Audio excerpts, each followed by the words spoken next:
Right. Well, you bring me to my next question, which is Venezuela. Obviously, you've been very focused on this. President Trump has authorized military strikes against suspected drug boats in the Caribbean. As you know, so far, more than 20 people, Senator, have been killed in 6 different strikes. Do you believe that these strikes against these suspected drug boats are legal?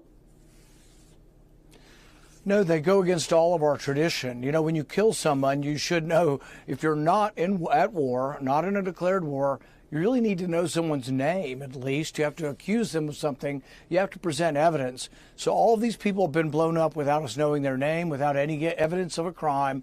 And for decades, if not centuries, when you stop people at sea in international waters or in your own waters, you announce that you're going to board the ship and you're looking for contraband, smuggling, or drugs. This happens every day off of Miami, but we know from Coast Guard statistics that about 25% of the time the Coast Guard boards a ship, there are no drugs. So if our policy now is to blow up every ship we suspect or accuse of drug running, that would be a bizarre world in which 25% of the people might be innocent.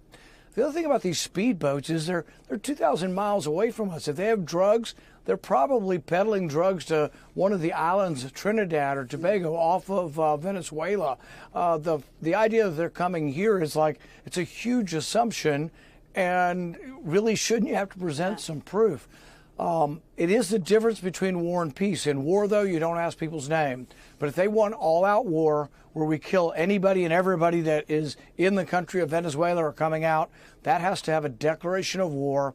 It's something that is not pretty, very expensive, and I'm not in favor of declaring war on Venezuela, but the Congress should vote. The president shouldn't do this by himself. Let's talk about what appears to be an escalation, because in an extraordinary moment, President Trump acknowledged that he has authorized a covert CIA operation inside Venezuela. The Pentagon has scaled up U.S. forces and military assets in the region. Here is what President Trump said about Nicolas Maduro this week. Take a look. He has offered everything. He's offered everything. You're right. You know why? Because he doesn't want to around with the United States. Thank you, everybody. You talk about war, Senator. Do you believe that President Trump wants to go to war with Venezuela?